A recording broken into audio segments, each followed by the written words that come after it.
Before I get started, I'd like to kindly ask that you hit the like button, and please subscribe to the channel for more content just like this. All I'm offering is the truth, nothing more.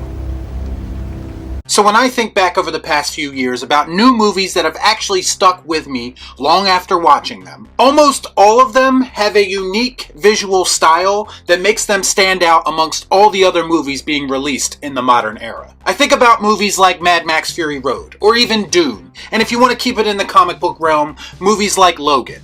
Go fuck yourself, pretty boy. There's something to be said about how a movie looks and how those visuals pull you into the story being told. It's almost a lost art at this point unless you have a top-tier director working on your film. If you want to go back even further and look at the original Alien, it's basically a slow burn story to get you to the reveal of the alien. But everything prior to that is built on visuals. We get shots of the human ship, we get shots of the planet, we get shots of inside the alien ship as well as outside the alien ship. All used brilliantly to pull you into the story and make you feel like what you're watching is real. That makes sense.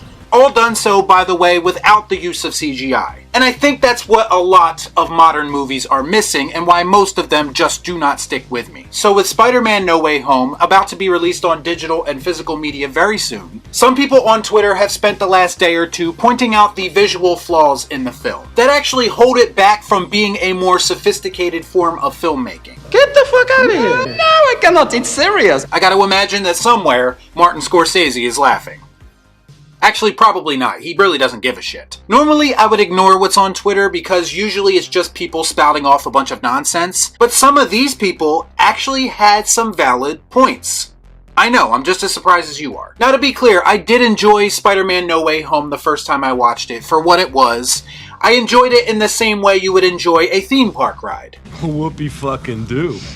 Hey, I'm impressed. It was exciting to see iconic versions of characters I love return again. But what it's not is a movie that I feel like I ever have to watch again. And apparently, if you do watch it again, some things do not age all that well. Initially, I came across tweets like this that talked about the poor lighting in the film, and how the lighting makes the film look fake and doesn't help the visual aspects of it. Another tweet seen here compares two shots of Doctor Strange, one from No Way Home and one from the Multiverse of Madness. And this person says, quote, "My God, even compared to another Marvel movie, this is awful." Then another person comments on the lighting in Doctor Strange 2, and how it makes everything look real and not just like it's on a set with a green screen. To which another person replies, "We all know why," with a shot of Sam Raimi. Which again goes into what I was just saying about having talented directors working on your film. Anybody care about what I want? I do.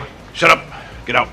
This to me was a shot at director John Watts, who did all of the new Spider-Man movies if I'm not mistaken. He is a very safe MCU-like director, and he makes everything fit into their generic, boring visual style. And at the same time, we have praise for someone like Sam Raimi, which he deserves, by the way. But it's nice to see that people realize what a talented director can bring to a film visually if they are left to execute their vision. Because it's all part of the plan. Here we have yet another tweet with a screenshot from the film that shows Willem Dafoe's abnormally large head floating on a CGI Green Goblin body. Sometimes when you stop to analyze a film and don't get distracted by all the Easter eggs and flash, flaws do start to shine through. And I'm gonna ask the question, why the fuck couldn't they just have Willem Dafoe wear the Green Goblin costume? Would it be that hard to recreate that suit practically with the resources that Disney and Sony have? Practical effects always age better than CGI, even when that CGI was created just last year. That's right, it stinks! And this to me is a big reason why the Raimi Spider-Man movies stand the test of time, and why movies like No Way Home feel like shallow popcorn flicks. Here's yet another sarcastic tweet with a screenshot of Tom Holland standing in front of a very obvious green screen shot. And as you can see, the background makes the film look very manufactured, and again, fake. How hard would it have been for them to film this on the real bridge, which does exist by the way, and put real smoke behind Tom Holland to create this shot? What the hell am I looking at? When does this happen in the movie? I like how people criticize the Star Wars prequels for its excessive use of CGI and green screens, which it kind of deserves. But then a movie like this, which overuses CGI, maybe not to the same extent, but it still gets a pass for it. This is the MCU effect, ladies and gentlemen. On Twitter, we even have MCU fans trying to defend the look of the film by saying it wouldn't make much sense to use a different filter for No Way Home, when it is a continuation of an established series. To which someone brilliantly replies, I invite you to compare the second Doctor Strange to the first, or Ragnarok to any of the other Thor movies. Game over, man. It's game over. What the fuck are we gonna do now? Again, this is reinforcing that the visual style of No Way Home was a very conscious choice by Disney, Sony, and anyone else involved. And they really didn't have to take these shortcuts and make it look this way. And then we have one final tweet, which is in response to the Willem Dafoe floating headshot, saying that, quote, just a reminder that the reason Marvel uses so much seemingly pointless CGI is that digital labor isn't unionized. So they can outcost by shooting literally everything in front of a green screen and then mercilessly exploit precarious digital labor.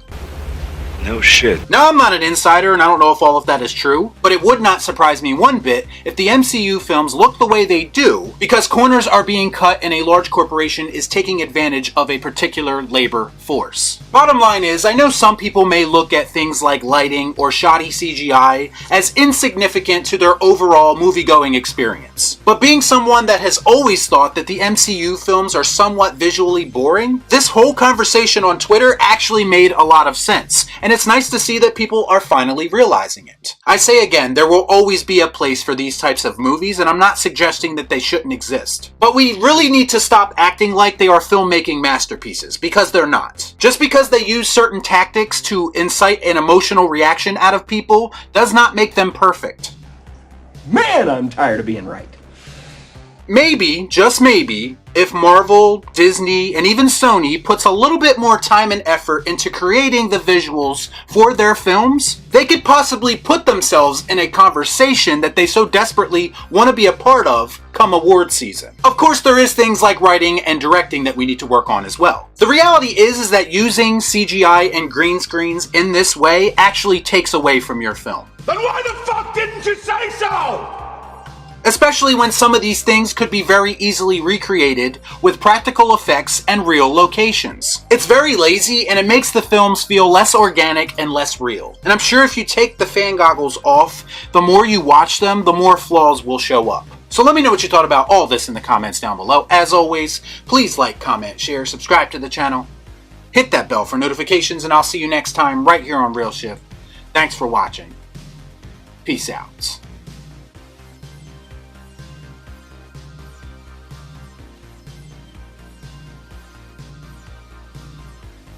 Y'all be cool. Right on.